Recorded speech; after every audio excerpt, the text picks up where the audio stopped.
Donald Trump is running amok across the world. He's breaking international law. But what do Keir Starmer and Benjamin Netanyahu make of all this? Aren't they his key allies in the world? Let's have a look. Mr. Speaker, Geoffrey Robertson, KC, is a respected authority on international law. He's also the head of the Prime Minister's barrister chambers. And he couldn't be clearer.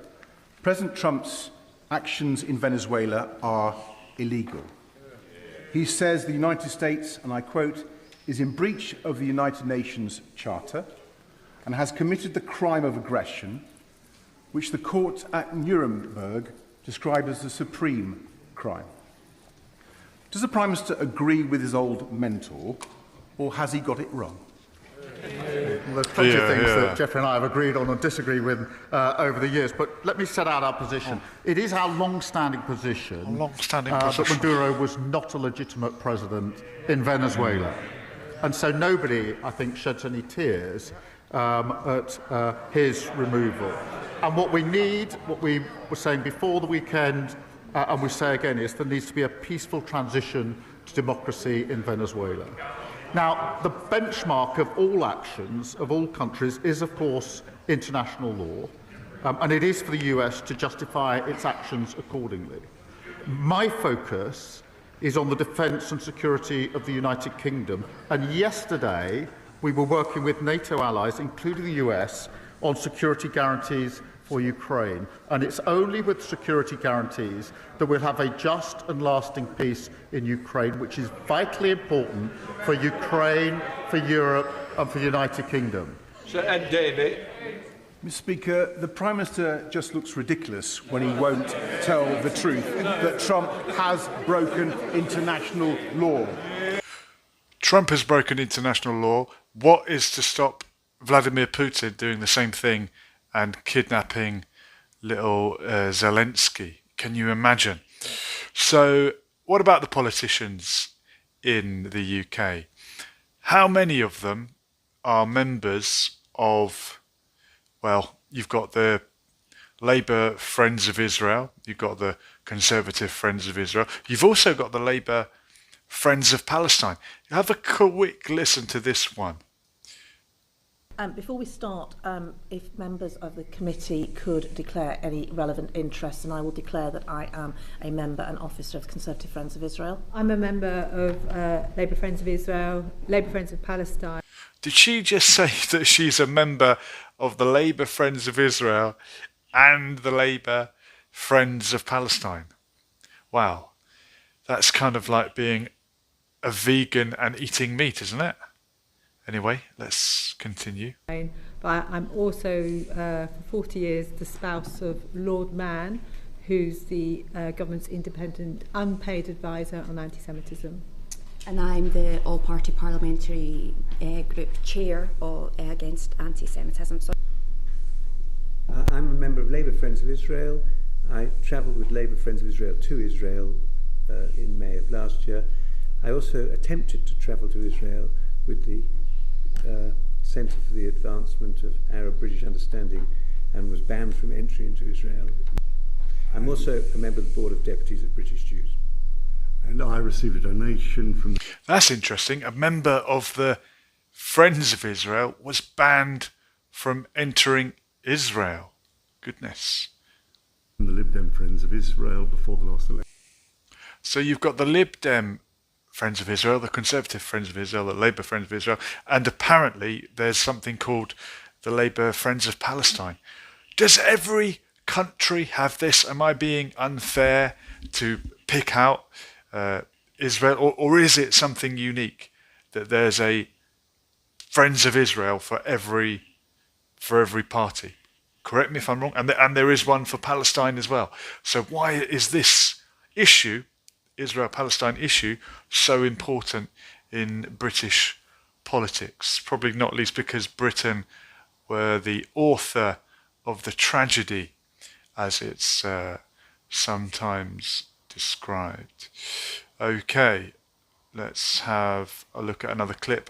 At protests today, the hunger strikers, the Filton 24, some of them are in a very critical condition. We need to pay particular attention to this. And I'm here to demand, first of all, that President Maduro is unconditionally immediately released. But also, I'm demanding that Keir Starmer, the Prime Minister of the UK, who's got the moral, political and constitutional responsibility to uphold international law, I want him to condemn what is happening in Venezuela. I'm here tonight because the rules-based international order... Sorry, my mistake. This is obviously a protest about Venezuela, but it all ties in.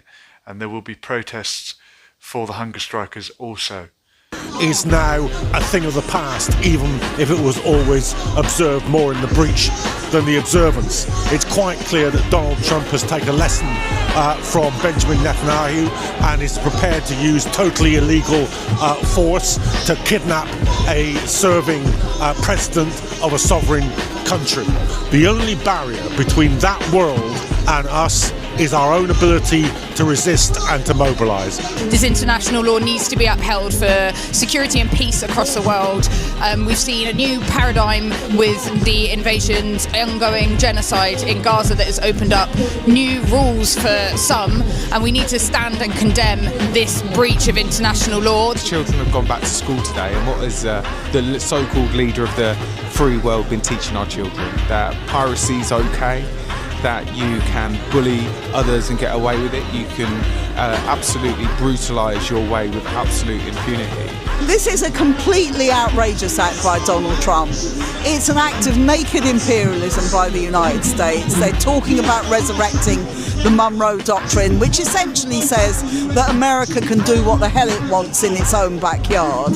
They have intervened repeatedly in Latin America. They have denied independence to Latin American countries. They have denied the right for people to elect their own leaders time and time and time again. Donald Trump's smash and grab kidnapping of the president of Venezuela is an attack on democracy, it's an attack on national sovereignty, it's an attack on the rules-based world order. It is a step change. It marks an absolute breach in world affairs. Trump is listing a whole number of different countries that he's threatening, from Greenland to Iran to Mexico to Colombia. Great powers around the world are considering their options and are now looking that maybe they have to impose their will in their so-called spheres of interest. We are going to have to take this situation into our own hands. We need a massive anti-war movement in this country in short order. That's from the Stop the War Coalition. They didn't stop all wars, but I agree with them on that one. Goodness, we do need to have an anti-war movement. Let's have a look at this clip here. So, Afshin Rattansi, always great value for money. Let's have a listen. Why is Israel so associated with the forces against Maduro and the Bolivarian Revolution? Well, I think that, the most important thing is that President Chavez, at his time, he took an important stand and perhaps, something that hadn't been done before, and that forcefully in the history of Latin America, was to break relations with Israel precisely because of his attacks on Gaza back then. In I believe 2008, if I'm not mistaken. So I think that since the policy of Israel or international Zionism has been precisely to punish Venezuela for taking that stand. And they have ways of paying for certain media outlets, paying for certain think tanks to develop stories, and they develop this fantastic narratives where they mix people up and they say, oh, these different movements and organizations are terrorists, and then they place them here in Venezuela. I mean, Venezuela has a history of receiving immigrants since a very long time, and it is true that, historically, Venezuela has had a lot of Lebanese, Syrian, Palestinian migrants. But to say that people from these communities, are hiding or terrorists in the making is part of the narrative that they wanted to use to punish Venezuela for taking a stand in defense of the people of Palestine. I think, and of course, since the government of President Chavez and President Maduro has continued that stand, that is precisely why the extremist opposition of Venezuela takes the Israel path, because they want to obtain resources, they want to obtain support from Israel to also defeat the Venezuelan revolution in a way that they can't do by votes, by winning, with their own political project. And this is what they've tried to do all along. And Maria Corina Machado signed an agreement, her political movement signed an agreement with Likud in Israel. She has promised that if she becomes president of Venezuela, she will move the embassy to Jerusalem, or open an embassy of Venezuela in Israel, in Jerusalem, etc. This is, it's part of this political alliance of people that want to punish the Venezuelan government for standing for the Palestinian people. So Danielle is saying Trump cannot do this. Well, he's done it. Well, he's kidnapped Maduro. He wants to take he wants to take Greenland, apparently. I was looking at Greenland. It's such a huge country, a huge part of the world. It's part of Denmark, apparently. And the population is only something like 60,000. Not very many people. They certainly don't have an army to defend themselves. And the majority of the people are native inhabitants, Inuit. They're not white Europeans like Denmark. This is not a white European country that we're talking about. We made the point the other night about the difference between invading Iraq and maybe there's not going to be blood shed in a European country like Greenland. Greenland is not a European country. It is a native indigenous Inuit country under the autonomy of Denmark, just because they're a country nearby. But it doesn't have an army. It doesn't have very many people, and it has masses of land and resources. And if you're the most powerful country in the world, who is to stop you? If you don't care about international law, who is to stop you? What is international law there for? If not, is it just to condemn people and say, whoa, he's breaking international law? Israel are in contravention of more UN Security Council resolutions than any other country in the world. But what punishment do they ever get from that, other than just having a bad reputation? Let's hear from the man himself, BB. And the most important purchase that is going on right now is followers. TikTok. TikTok. Number one. And I hope it goes through, because it can be consequential. And the other one, what's the other one that's most important? X. That's very good. And, so we have to talk to Elon. He's not an enemy. He's a friend. We should talk to him.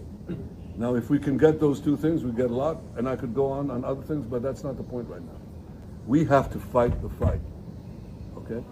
To give direction to the Jewish people and give direction to our non-Jewish friends, or those who could be our Jewish our friends. Are we going to succeed with everyone? No. Will there be a strong counterpoint? Yes. So, if this is not an AI video, and I don't think it is, but you have to be very careful in this day and age, he's talking about the acquisition, the purchase of TikTok, and then X.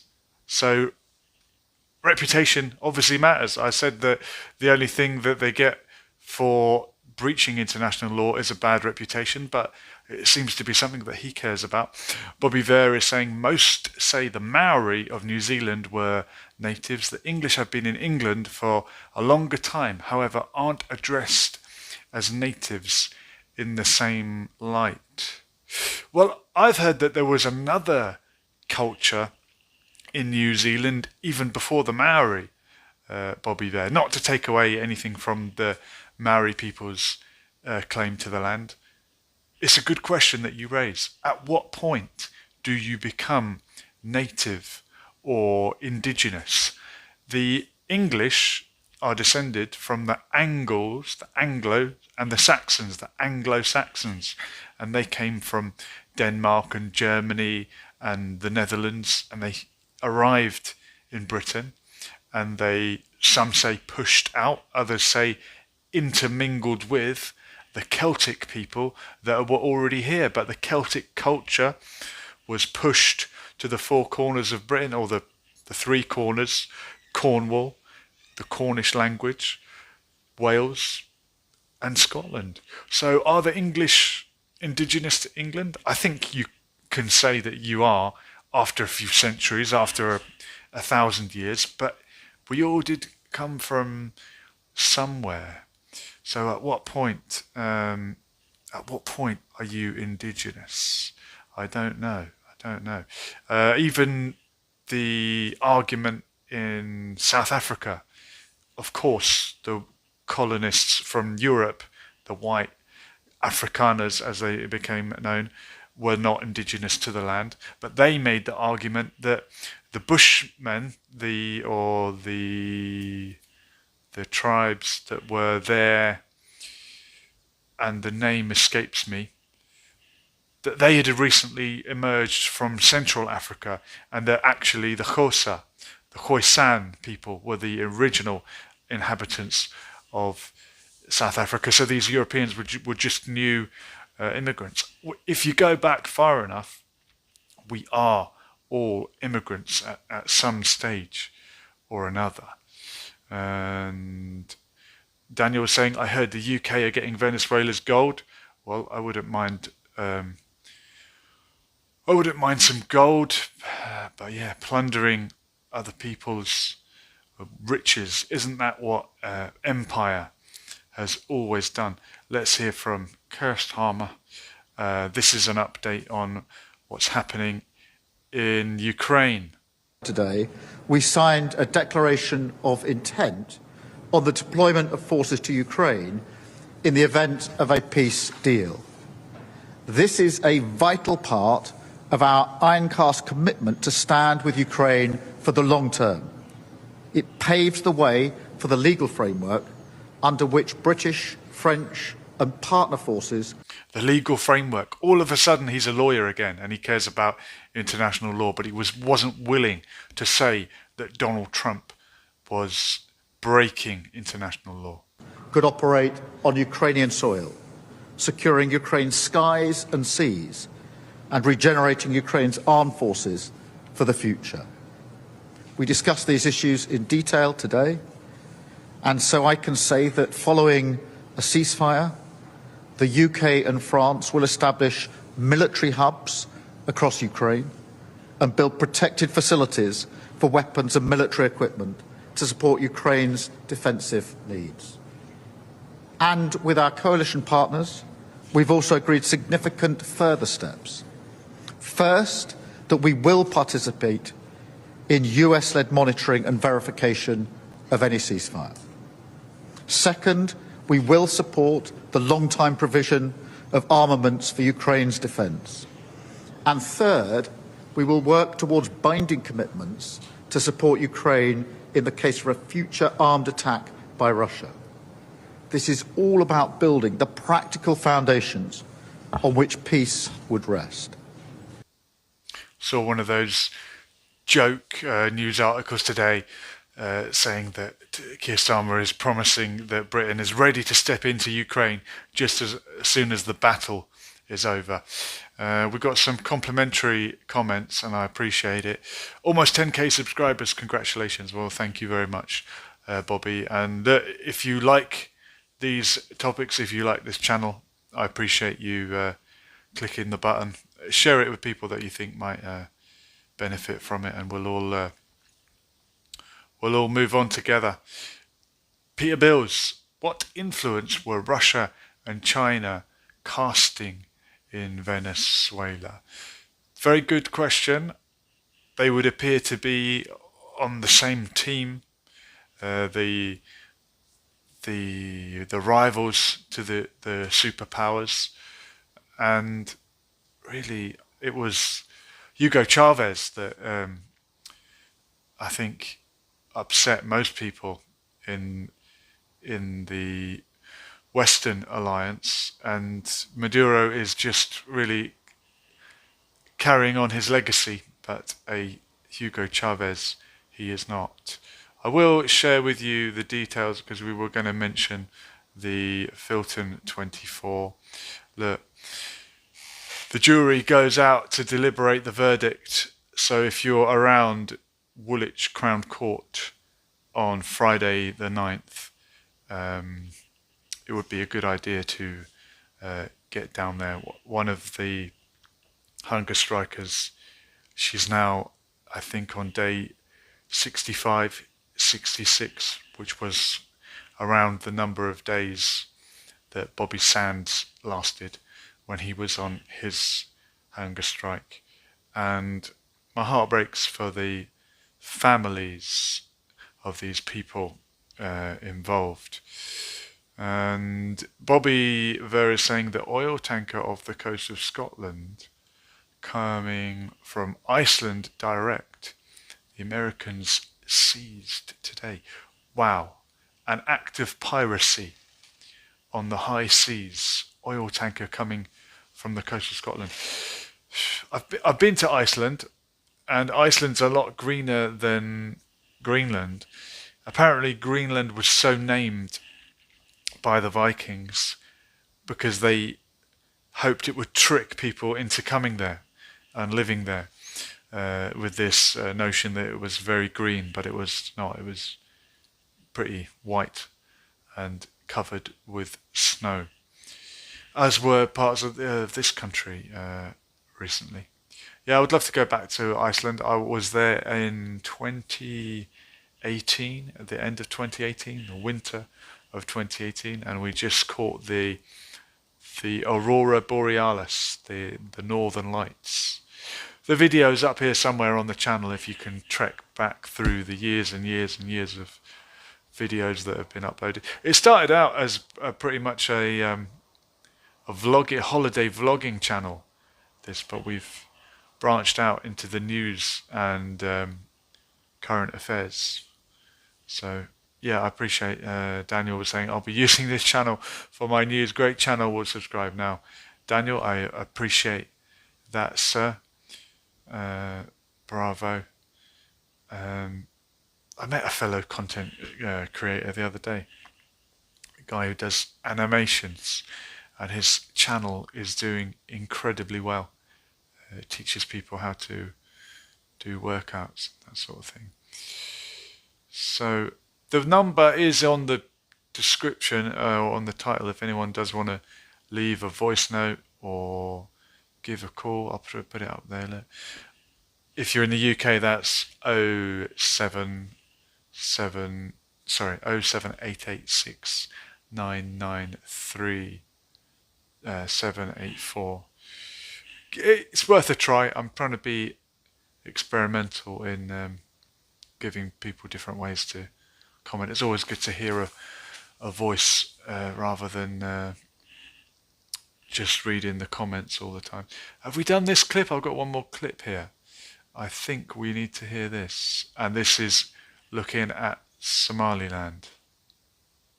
The recognition of Somaliland by Israel, which is giving Israel kind of a Guys, I can't remember if we watched this or in the not. Horn of Africa, something that we didn't have in the past. We'll watch it again. In area which is very close to Yemen, which is near the straits, the Bab el-Mandeb Straits, and it made huge noise within the Arab world, within the Middle East, not just in the Arab world.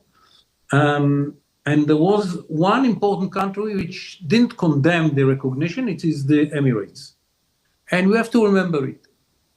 Israel is doing some actions in the Middle East, around the Middle East, which are more about the position of Israel in the future than about the war. Probably it's one of the results of the war from Israel's point of view. And the second important strategic issue was the meeting between the president of Cyprus, prime minister of Greece, and Prime Minister Netanyahu, hardening the alliance between the three countries. For Israel, it's about three issues. One is the Mediterranean, the gas in the Mediterranean, energy in the Mediterranean. The second one is this alliance versus Turkey. And the third, this is the last leg of a dreamed corridor coming from India through the Emirates to Jordan, Israel, and then to the Mediterranean and Europe. It's a dream, it's a vision, it should be materialized in the future. Saudi Arabia is a very important part of it, and they are not in yet. It is very much connected to the Abraham Accord policy, but it's by itself very important because it's the leg which leads from this side of the Mediterranean into Europe. And if that will work in the future, it will be a huge achievement for Wow. Peter Bills is obviously trying to write a comment, and he says, "It appears I can't use the name of the man the US kidnapped. Is the algorithm chastising us already? Are we being censored? We know that the BBC weren't even allowed to use the word kidnapped because it was too emotive, apparently." So Peter Bills has noticed something there. Bobby Ver has mentioned that Cyprus is changing. How is it changing? Well, what direction is it going in, Bobby Ver? And by Cyprus, do you mean Cyprus the state or Cyprus the island? Cyprus is a divided island, and you've got the unrecognized Turkish-occupied Turkish northern Cyprus. And one of the arguments that the Israel supporters or a lot of the arguments in favour that you come across from arguing with Israel supporters are the whataboutery. What about this? What about that? What about Cyprus? What about Turkey? All the countries that were just mentioned in this clip, from the Emirates to Saudi, not one of them is a just government. And many of them are countries that were created by the British or / French when they carved up the region. We know that Israel began as the Balfour Declaration from Lord Balfour when the British took control of the region, and they didn't have the right to carve up that land and give it to some people on behalf of another people, and there were people already living there. But equally, the way that Saudi Arabia was carved out of Al-Hijaz, the Arabian Peninsula, the Jaziratul Arab, the way that happened was also unfair, and that is an unjust country and is not a democracy. Are we being hypocritical if we call to boycott one and not another? It's a strong argument that someone could make. Also, the Emirates that they just mentioned, the Emirates and this is not a defense of one or another. This is just explaining it in as fair a way that I can, trying to be fair, trying to be not hypocritical. Emirates, their hands are soaked in blood with what is happening in Sudan. If you call to boycott one, would you not boycott another? It's very easy to boycott something you don't like already, or someone you perceive as an enemy.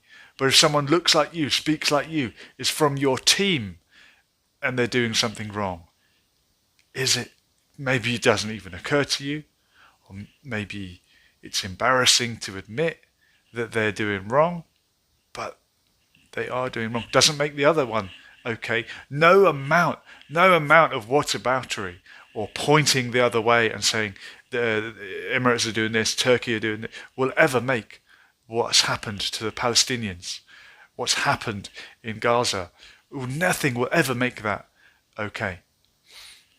But other things are wrong as well. And I was interested to see what you said about Cyprus.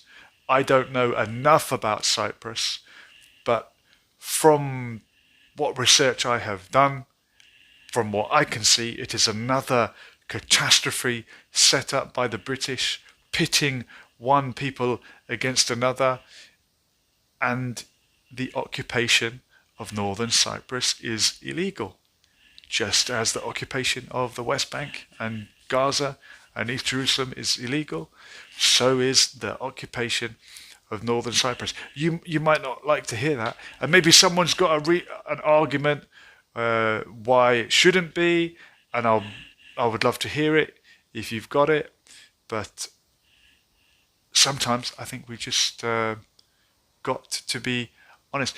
Peter Bill's asking a good question. Why didn't the British have the right to carve up their conquest of the Ottoman Empire? Well, if you believe that might is right, then maybe they did, and maybe the Byzantines had the right to carve it up when they controlled it. Maybe the Umayyads had it, or it was their right, and if someone comes and wins it now with brute force, then maybe it's their right. But as time has gone on, and we mentioned the UN Charter, and to be fair, the UN Charter came about after the horrors of the Second World War, when we saw the horrors of the Second World War and said, never again. We drew up the Charter, and international law was applied. So after the Second World War, after the First World War, if you've conquered the Ottoman Empire, and you're Britain and France, and you have the Sykes-Picot Agreement, and you say, well, let's put this bit here, let's draw that line there. Jordan needs access to the coast, so let's draw a straight line. Okay, maybe they had the right, but what a terrible consequence came out of it. So I know hindsight is 2020, but we can only move from where we are now and learn from the mistakes of the past. Muhammad is saying the Saudis are basically, for most recently, been paid to keep a blind eye on situations. Yeah, and the Saudis used to be very... we've got some breaking news. Israel has launched a series of airstrikes targeting the eastern areas of the Jabalia refugee camp. 2 people lost their lives this evening in a strike in Al-Tufah, east of Gaza. It follows an increase in attacks over the last few days. Okay, so the ceasefire's not going very well by the looks of it. Bobby there is saying, have you seen... Oh no, that's a response. The question was, have you seen the Ottoman royal family? The Ottoman royal family are very diverse, apparently, because the Sultan would marry many different wives from different parts of the Ottoman Empire, which stretched well into Europe, as you know, all the way to the gates of Vienna. So you've got blonde hair in there, blue eyes, dark hair, ginger, everything in between. And that was up until 80 years ago. We still had the, or is it? No, it's coming up to 100 years, isn't it? Was it 26? When did the Ottoman Empire finally cease to exist? The old ruling family, but their family present day living now. Right, so there's still descendants of the Ottoman Empire. There are people that claim they have the right to the throne, I suppose, just like the Shah Reza, or not Reza, is it? But the current heir to the Shah's throne of the Pahlavi regime. He's still walking around hoping that he will be welcomed home as the king of Persia. Was there a train that went one end of the empire to the other? That's a good question. I don't know exactly, but from speaking to people in Palestine, they would tell me that, historically we could have got the train to Damascus, and Nablus in the north of the West Bank was called Little Dimashq because it was very similar culturally and linguistically, etc. So these places would have been very much connected. I mean, times change. Muhammad is saying, I say that Umayyads have the true right because of their occupation through time. Is it? So is it whoever's occupied the longest? Well, and this is again another question. And try not to be biased. Is it okay? Was it okay to conquer by the sword? Was that just the way of it back then? That's how things were done, and when you were attacked, you fought back. Was it okay to spread by the sword, whether Christian or Muslim? One of the strong arguments in favour of the Umayyads and perhaps some of the other Muslim empires that controlled that part of the world was that they invited the Jewish people to come back, unlike the Christian conquerors who had expelled Jewish people under Muslim rule. From what I understand, Jewish people were welcomed back to practice their religion in their Holy Land, but not to have a state that dominates other people, but then is having a Muslim state. Is that the right thing? Are you not being supremacist in one way or another if it's a particular religion? You might look back on it and say, of all the empires that ruled that part of the world, one may have been more just than another, but in the 21st century, with the hindsight, is it right to have one over another? And Peter Bill's saying you're correct. It was World War I, not World War II, that the Ottoman Empire was essentially extinguished. That's right, and they sided with Germany. And there's a big Turkish community in Germany. I think that relates to all the way back then. Peter Bills is saying it's not the length of the reign. Morality doesn't breed a strong culture, society, economy, which can raise a strong army and use of force. Yeah, what a shame that we have to. I mean, is that what it boils down to at the end of the day? Who has got the greatest force? Do you respect the use of force subconsciously?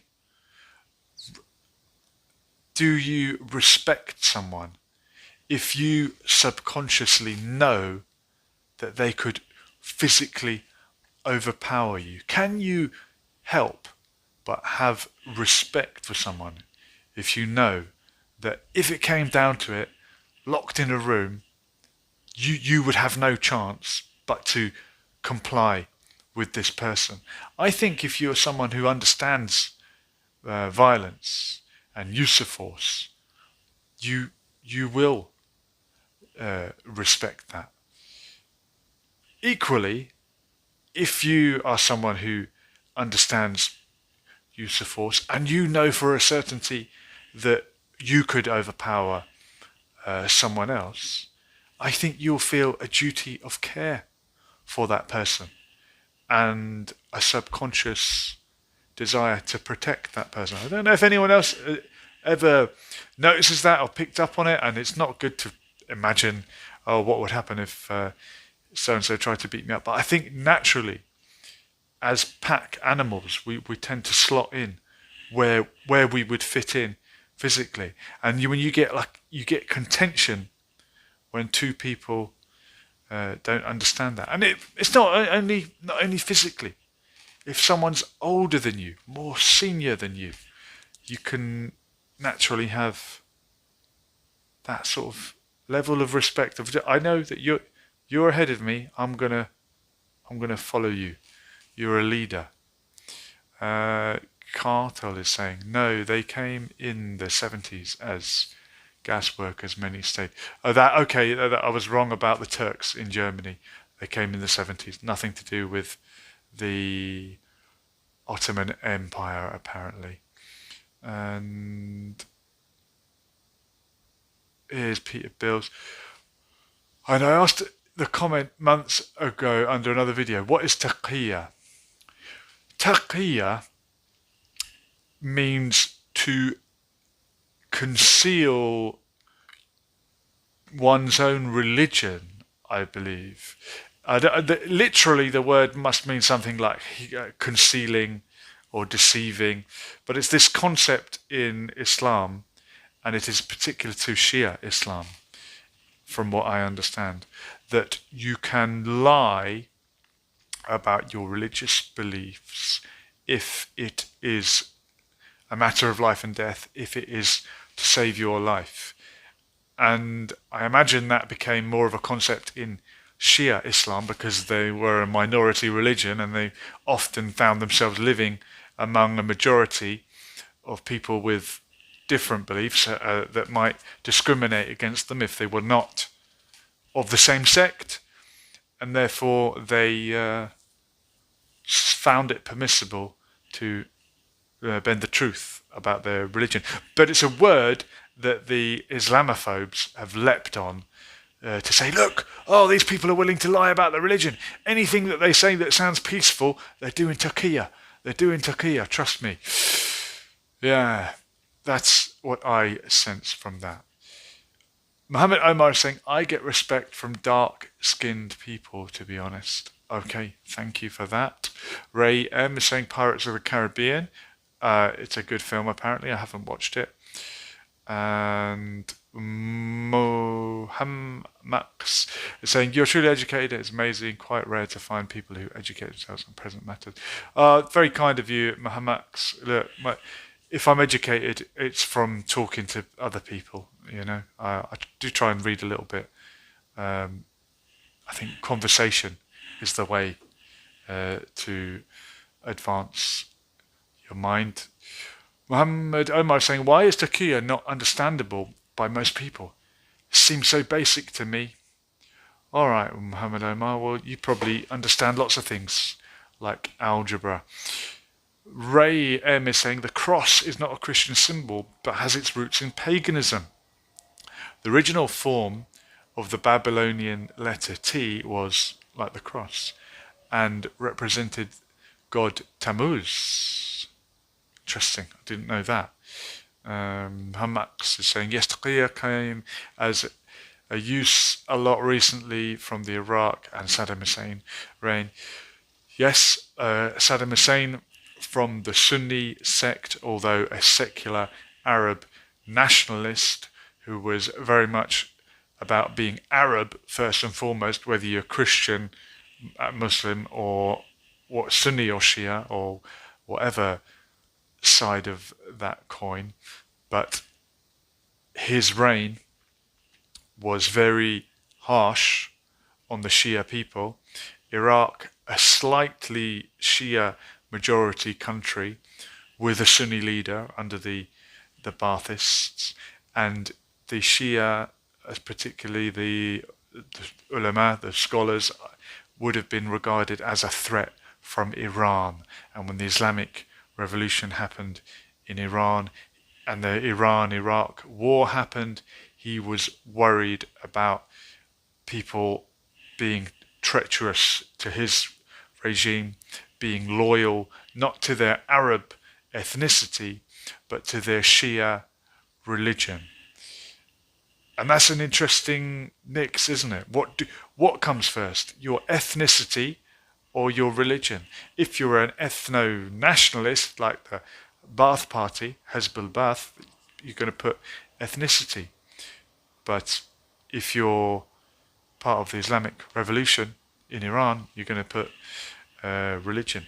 And the regime next door, Bashar al-Assad, his party were also the Ba'ath Party.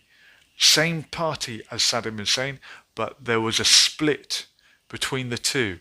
And the Syrian Ba'ath Party took the side of Iran during the Iran-Iraq war, and that treachery, as Saddam would have regarded it, was never forgiven, and that pact from that time lasted until the collapse of the Assad regime. That's why Hezbollah were present in Syria and were defending the Bashar al-Assad regime.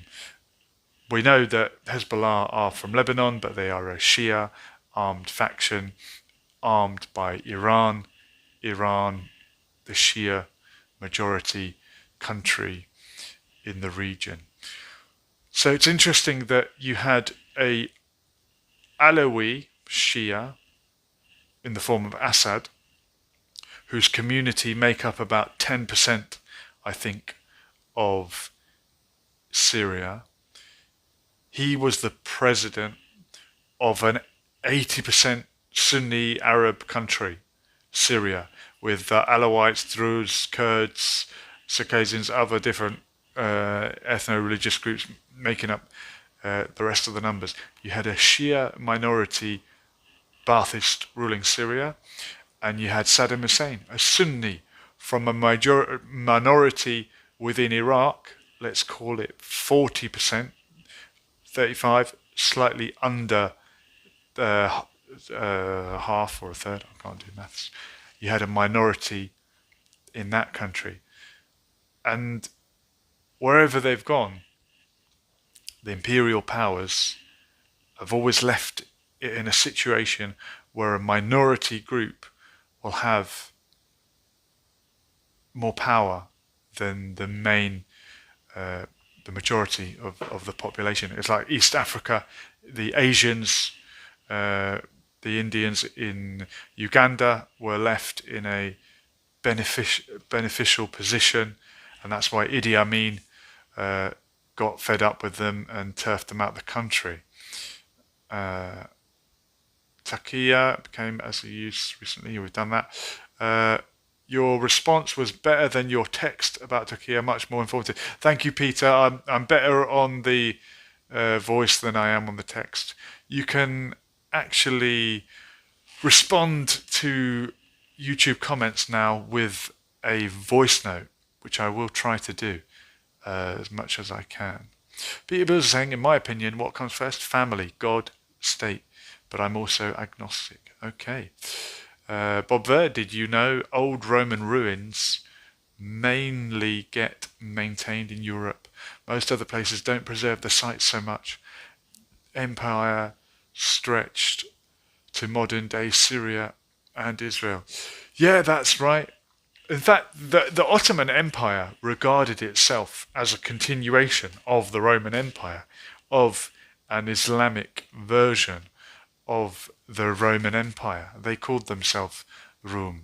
And Rum, it's a chapter in the Quran, a surah in the Quran, it gets translated as the Romans, but who exactly Rum are, who they relate to today is very much up for debate. But at the time, they were a Christian people. I've heard it explained that they were the Byzantine Eastern Roman Empire, and if you listen to Sheikh Imran Hussein, who we do listen to on this channel, his ta'wil, is that the word? His understanding is that Rum, modern day, refers to the Eastern Orthodox Christians, Eastern Orthodox Christianity, and not the Catholics.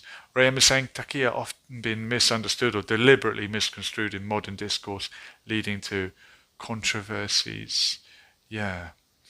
And Bobby Vera saying East Rome and West Rome. Yeah, when we hear Rome, we immediately think of Rome, the Roman Empire, but the Byzantine Empire, Eastern Roman Empire, that was all Roman before the Turks arrived in what became Turkey Anatolia was all part of the Eastern Roman Empire. And if you want to talk about indigenous people, as whether or not the Anglo-Saxons are indigenous to England, the indigenous people of Anatolia before the Turks arrived and mixed with, I think the DNA shows that they have mixed in. These Mongolian, Turkic people that came from Central Asia intermixed with the local Armenians, they might not want to hear that, Greeks, Byzantines, and other people that were already living there and became the modern Turkish people. So I'm sure they've got a mix. Ray M is saying the term Taqiyya is derived from the Arabic literal root waw qaf ya, denoting caution, fear, prudence, guarding against, and danger, carefulness. Okay, all right, so being careful. Shami Abdullah is saying Free Palestine. Inshallah, thank you very much. And Muhtatun is saying hello from Turkey. Yes, sorry, I should refer to it by the politically correct modern name now, which is Taqiyya with an umlaut over the U there. Yeah, merhaba, tashakur, that's about güle güle, that's about all I've got in Turkish. Now, the other word I can say in Turkish is tuz, which I think means salt. And there's a story behind that one. Gustavom is saying there were also Galatians, supposedly communities of Celtic immigrants. Yeah, so Gaelic being the ancient language of Ireland and Scotland, does it relate to the Galatians? It's a chapter in the New Testament, I think, the Galatians, the people in that part of what became Turkey. And of course, Galatasaray, the great Turkish football team, are named so after the Galatians. And lots of chapters of the Bible are also football teams, aren't they? Corinthians, that's another one, but they're a South American team. Muhat Toran is saying merhaba güle güle. Güle güle is like a goodbye with a flower, I think. So thank you for sending me flowers. Good name for a football team. Yeah, definitely. All those what are the other chapters of the New Testament? Acts, Galatians, Corinthians. And you look at the map of Turkey and you can see this is where the cradle of Christian civilization began. The first churches were in this part of the Eastern Byzantine Empire, and eventually, after about 300 years, Constantine did become Christian. So there's a lot of Christian history in that part of the world. It is vastly majority Muslim now, and no fault of any Muslim alive today, but the fault of the Ottoman Empire and the Armenian genocide and the Greek genocide, the Assyrian genocide that went up in that part of the world, and we have to acknowledge this. Our ancestors from Norway, Gustav is saying, from ancient migrations from Arabia, world interconnected. Yeah, amazing. We all came from somewhere. Mahatran is saying, you know many things about Turkey. Wow, I was in Reyhanli in the south of Turkey in 2014. And the tuz word, the word for salt in Turkish, tuz, found its way into Arabic as a slang word for a bit of a insulting word. If you say toz, it means like, whatever. Get lost, in other words. Apparently, when the Ottomans occupied Egypt and the Egyptians would cross the border, and the Ottomans would tax them, and they'd say, what's in the bag? What's in your caravan? And they would tell them, salt, tuz, and they would just let them through. Okay, salt, let them through. There's no tax. But, God knows what was really in there. So what's in the bag? Tuz. So this word tuz, the Turkish for salt, became an Arabic insult for whatever. Tuz. It does sound very rude, although it's not as rude as it actually sounds. Because I was saying thank you for the informative and thought-provoking programs, great knowledge and ethics. Peace be upon you, and peace be with you, my friend. Thank you. Appreciate it, guys. I've done quite a few in a row. It's been a great start to the year. If you're enjoying it, if you're getting anything out of it, share it with other like-minded people. It's really, it's helping me a lot, having this avenue, this channel to channel my energy through. This has been Lessons for Life, and we will do it all again soon, God willing. We were here, and we are gone. Laters.